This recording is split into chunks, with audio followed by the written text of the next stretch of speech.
తెలంగాణ ప్రజలను అవమానపరిచే విధంగా పాకిస్తాన్తో పోల్చడం పట్ల కాంగ్రెస్ ఎంపీలు తీవ్ర అభ్యంతరం వ్యక్తం చేశారు. తేజస్వి సూర్య సభ్యత్వాన్ని రద్దు చేయాలని లోక్సభ స్పీకర్ ఓం బిర్లాకు వినతిపత్రం తెలంగాణ కాంగ్రెస్ ఎంపీలు అందజేశారు.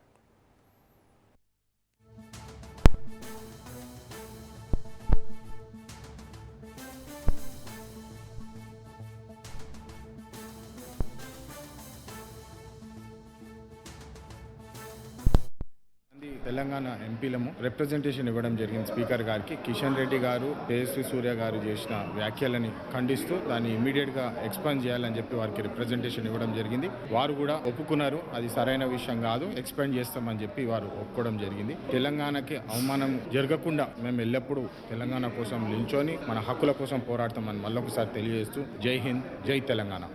నిన్న పార్లమెంట్లో తేజస్విని సూర్య వ్యాఖ్యలు చేసి తీవ్రంగా ఖండిస్తున్నాం. ఆ రోజులలో తెలంగాణ కాంగ్రెస్ ఎంపీస్ మేమందరం కూడా తెలంగాణ సాధించుకోవాలని చెప్పి ఉద్యమాలు చేసి కాంగ్రెస్ పార్టీలో అందరిపైన ఒత్తిడి తీసుకొచ్చి డిమాండ్ ఏదైతే ఉండనో తెలంగాణ కావాలని అవన్నీ కూడా బ్యాక్గ్రౌండ్లో పనిచేసి తెలంగాణ సాధించుకోవడం జరిగింది. తేజస్విని సూర్య ఏదైతే వ్యాఖ్యలు చేశాడు, ఆయనకు అవగాహన లేదు, తెలంగాణ వ్యతిరేకంగా ఉన్నారు వాళ్ళు. దాన్ని కిషన్ రెడ్డి గారు కూడా సమర్థిస్తున్నారంటే నిజంగా ఆశ్చర్యమైన విషయము. వారి సరిగా ఆ రోజులలో కూడా మేము ఇదే చెప్పినాము. బీజేపీ రాజ్యసభలో అప్పుడు వ్యతిరేకిస్తున్నారు, మీరు దీన్ని వ్యతిరేకించకండి, మీరు తెలంగాణ గురించి కొట్లాడాలని చెప్పి అప్పుడు తెలంగాణకు సంబంధించిన బీజేపీ నాయకులు కూడా సపోర్ట్ చేస్తారు. కానీ ఈ రోజు కిషన్ రెడ్డి గారు ఈ వ్యాఖ్యలు చేయడము సరైన వ్యాఖ్యలు కావు. మేము దీన్ని తీవ్రంగా ఖండిస్తాం.